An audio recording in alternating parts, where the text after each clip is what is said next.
Hello, everyone.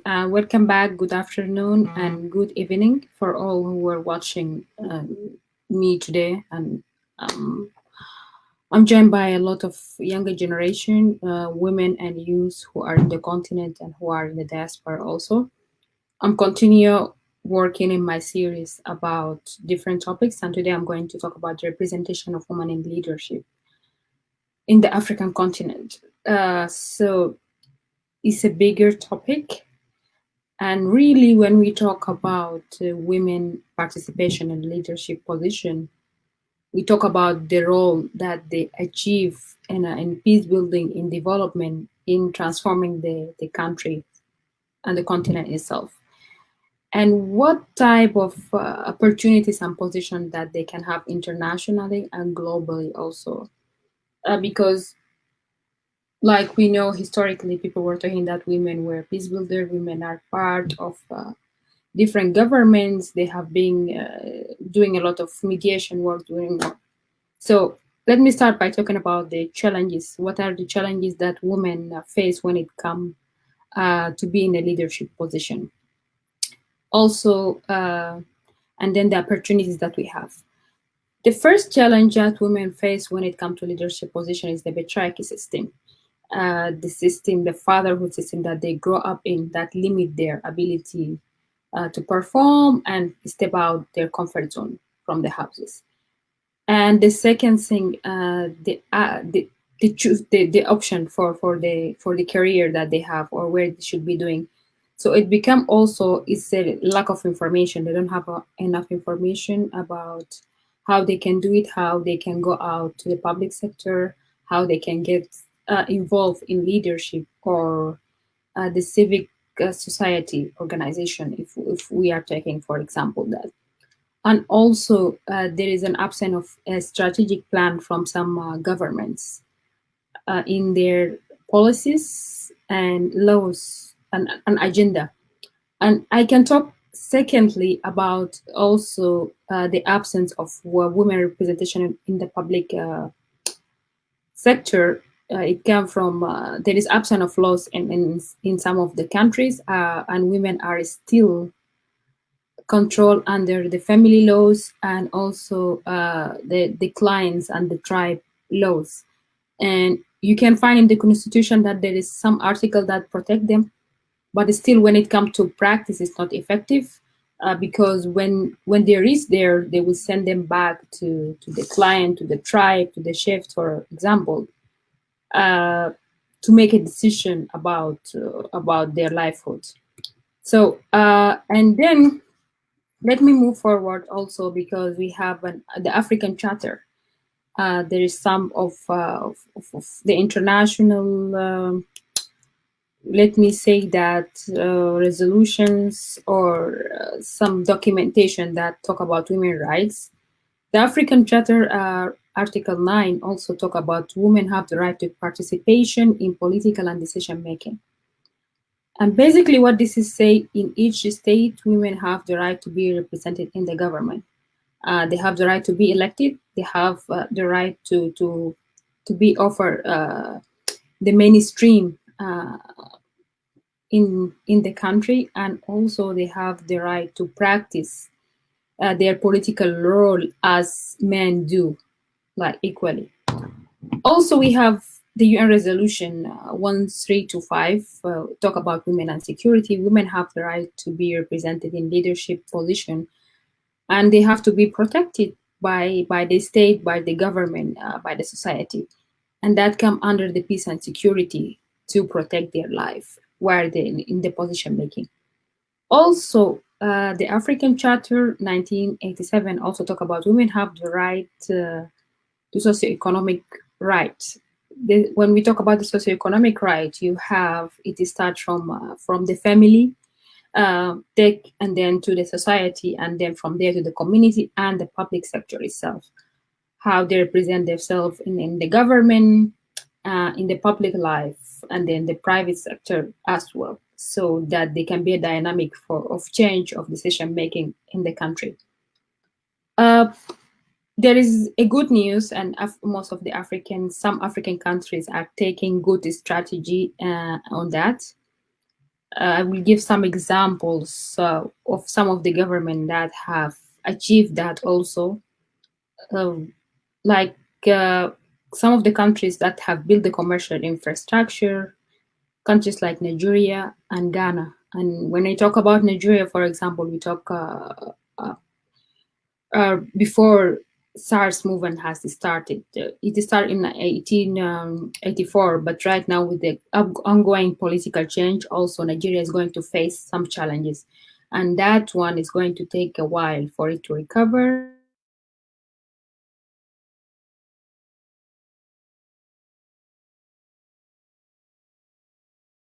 Countries also like Rwanda that has women, most of the majority of the women represented in the parliament.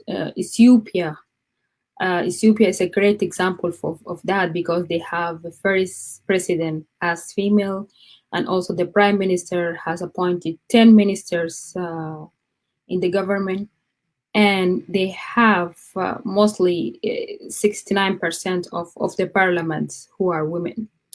Liberia also have a female president. Guinea has the first candidate as woman. And let me also, there is some example that are taking place internationally. And if we take countries like the United States, Germany, countries, those countries has worked in they have been developed historically, but it takes them longer time to have women who are candidates in the government. And if we take it by region, West Africa, countries like Senegal, they have most of representation of women in the government. Also, East Africa, there's Ethiopia, and there is Sudan, right? Actually, Ethiopia, if I take example of that, and Rwanda. And also in West Africa, we have South Africa and Liberia, and Malawi elected women for the second term. In North Africa, there is countries like Egypt. Egypt have a great history of women being part of the decision making and in the leadership position. And recently, Sudan, after they came out with the resolution. Unfortunately, when we talk about Sudan, the movement in Sudan started since 1969, but it took Sudan long term to get to the position where they are today, mostly because of the society, the patriarchy system, and also the government system that were controlling women by different laws. As we take by the laws like the public order that were control women from practicing their life as human being, and they controlled by laws. A lot of implementation, like when it comes to the society system is more structured to protect man, and also the laws as it under religion, or when it comes to the public laws in the country. Move ahead.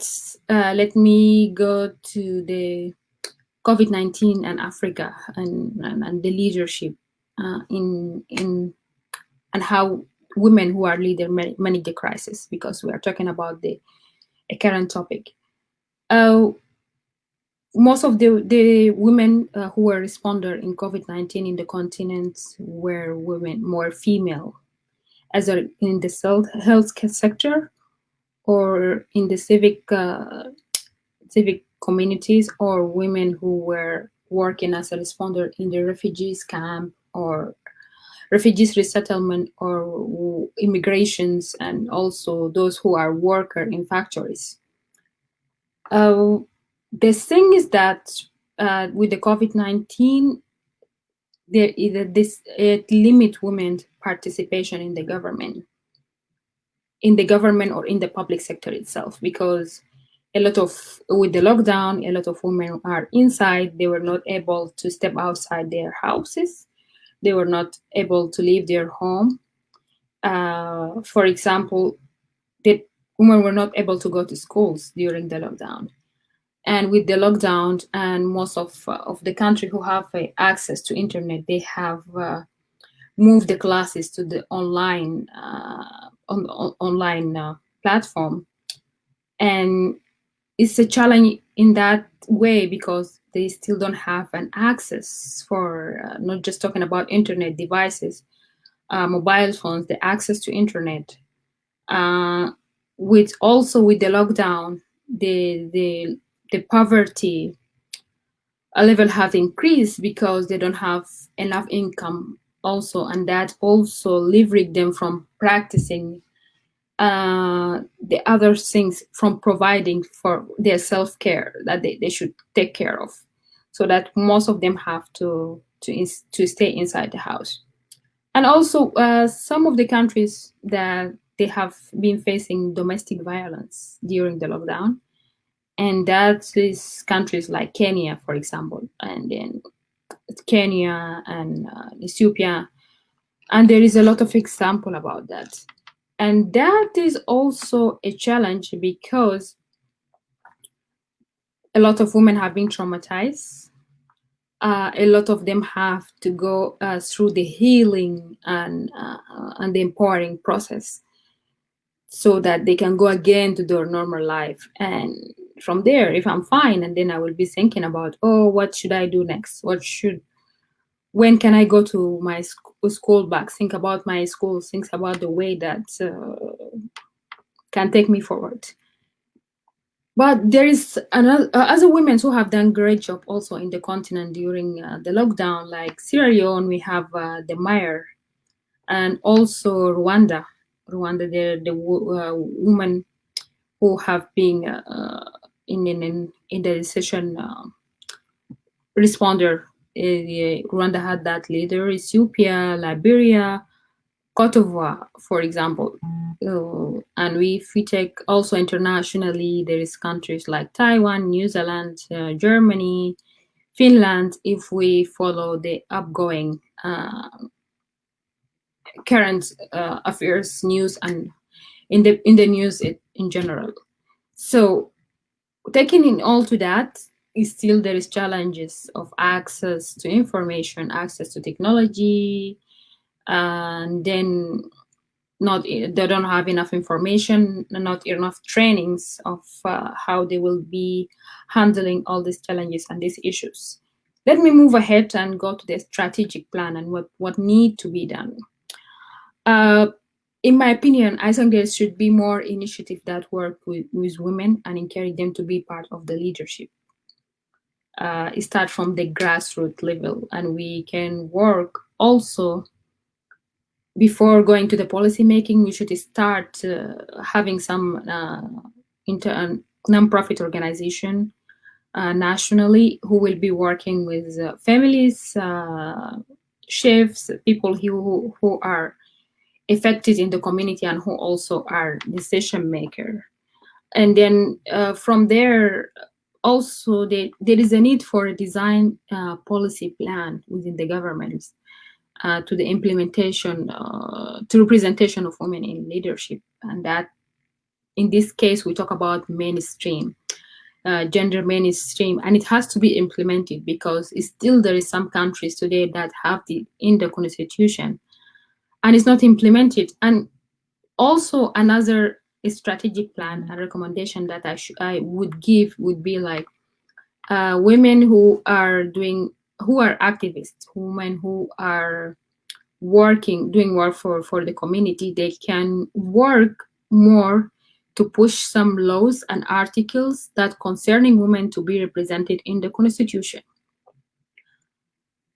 to be effective and implemented. Because I will take an example for my country, South Sudan. There is an article for marriages and articles of that talk about women, should be married by the age of 18. But when it comes to the decision maker, they in the court, most of this is complicated a little bit. I don't want to go for it, but sometimes there is some issues that, yeah, if you go seek justice, and you have that right under the constitution, but they will still send you to the family, yeah, like the family code. The family have the right to decide on that. Okay. Also, international NGOs, non-profit organization, can provide women with access to training, to internet, to information, access to networking. And then when I talk about networking, it's a little bit challenges, because also networking has to be done with starting from the community with the national level. It's hard for girls who grow up in that patriarchy system, and like women, girls who are not allowed to go step out their comfort zone, their houses, to connect with other people in the community, to connect with the nonprofit, the decision maker. So because we are talking in the modern world where everything works by networking and connections also. And also there is women in the diaspora who have knowledge themselves, who can be a link, work from to apply the knowledge, the experience that they have through the exchange with other women in the continent also. And here also they can work in capacity building program, design program that can leverage the other women who are in the other part of the continent to be leaders. Okay.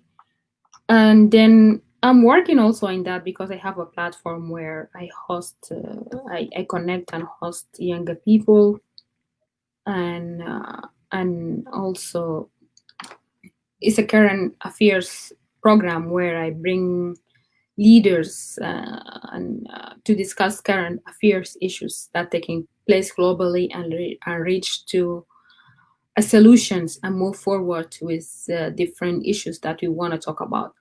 But it's also, I'm doing different projects where I'm documenting for women who are leaders, because there is a lot of women who didn't get that opportunity. They are doing great job globally and to their community, but they didn't get the opportunity to step out of their comfort zone to tell their stories to the people.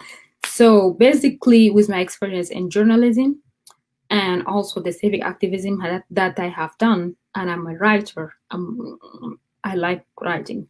So I host them, I bring them to tell their stories, and also doing other different project under that. I don't want to go and talk about it. Some of it is just help them to tell their stories and brand themselves, and also capacity building, mentoring and capacity building. But that one is it takes time, and it also depends on what you want to do. Let me move forward with the free trade area, the agreement in July. So women have more opportunity to be represented, especially with agreements of free trade area where we can move within the continent without visa, and also we can move with the less cost to the travel agents. So we'll be able, someone from Kenya can be able to move to South Sudan, from South Sudan to Rwanda without use the railway or the buses or whatever, the cheaper the cheaper transportations that they can afford to go to the other country. And that is opportunity also, because women can move within the continent, exchange culture and society experience, and some of it is only barriers that was handling us back. And then we know more about each other, and then from there we can interact as women, and also come up with a plans and design program that can help us do leadership exchange program from different countries. Someone from South Sudan, from Ethiopia can go to a training in Kenya or Rwanda, where most of these countries that they have more qualified women, or let me put it, or women represented in in the leadership position. They can get training there and exchange experience, and by that way we can improve women participation in the public life. People who are in the diaspora also, I talk about them before. What I want to take say it, lastly, that just women have to self-motivate themselves and be able to define the resources and the reliable information and education. And communication also is one of the most important method that they can apply to reach out for informations and networking, to be on the decision making and position. I'll conclude by I have some comments here. Let me reword. Appreciate it. Yeah, thank you, Manuel Williams. So this is what I'm talking about. It. He said that we must change thinking about women. Women, I appreciate your program presentation. So you have highlighted good points, Emmanuel. The thing is that it's a collective work. It's not a work that only one people can do. It's work have to be done by team. Like me, I'm doing my platform and I'm developing it, and also person like you who can spread the word out and tell people about the importance of it and the positive opportunities about it, and also people in the civil society organization, people who are leaders, people who have different skills, are working in different fields. They can come together and make it. And at the end, we would like to have more women in the leadership position. And we conclude by saying that women